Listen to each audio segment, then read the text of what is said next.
Overwhelmed by a suffocating killing, intent, Alan was paralyzed with fear. Driven by pure instinct, he fired 3 shots in rapid succession. Though they inflicted a minor wound on Pickle, his steel-like abs were impenetrable, rendering the bullets useless.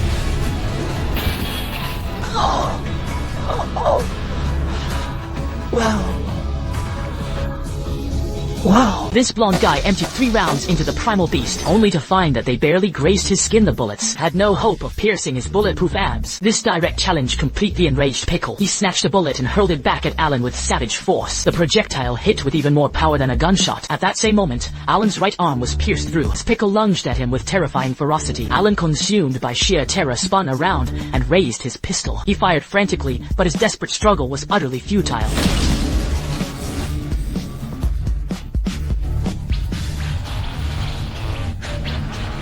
Surprisingly, Pickle didn't kill Alan immediately. Instead, he seemed to be demanding something from him. Just as Alan felt a glimmer of hope for his survival, a brutal claw strike instantly shattered that illusion. Then did he realize he was facing a cold-blooded apex predator. The reason the beast hadn't finished him off yet was simply to prolong the sadistic thrill of the hunt. Desperate to escape Pickle's pursuit, Alan scrambled toward the cryo chamber, but he was a second too late. Pickle was already looming over him. Suddenly, a scent caught the primitive man's attention, making him ignore Alan. He turned and walked deeper into the cryo chamber. It turns out this glutton had caught the scent of a T-Rex. Seizing the chance, Alan quickly hit the switch and sealed him inside. Against all odds, the incredibly lucky Alan survived yet again. The police soon arrived on the scene after receiving the emergency alert. Hearing there was only one intruder, the captain scoffed with total disdain. No matter how superhuman the target, no one could stand against modern thermal weapons. No sooner were the words spoken than a massive hole was punched through the wall of the cryogenic chamber. Then Pickle appeared before their very eyes. His terrifying presence left the captain drenched in a cold sweat before he could even react. Pickle had already hoisted a police car, beginning his rampage of destruction. Witnessing this, the captain immediately called for military backup.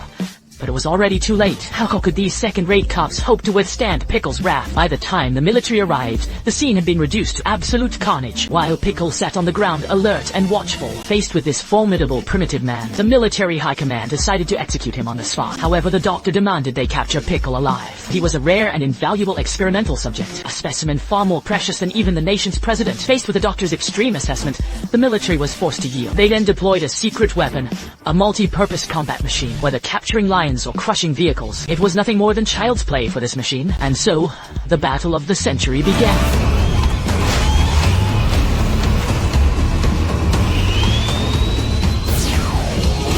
To everyone's shock, Pickle shattered the armor plating with a single punch. Enraged, the soldier abandoned the plan for a live capture and decisively activated the rotors, attempting to twist off his head. But Pickle unexpectedly hoisted the machine with raw strength. The rotors met massive resistance, quickly failing and sending the entire machine spinning away. The sight struck terror into everyone. To subdue this raging beast, the government deployed the nation's most elite forces, including cutting-edge tanks and several attack helicopters. But such a display was sheer overkill. Because of this, the colonel decided on a different approach. He walked toward Pickle alone. Shedding all his clothes as he went, he sought to face him with a warrior's respect, showing him the ultimate sign of a warrior's respect. Give me your absolute best, Ma.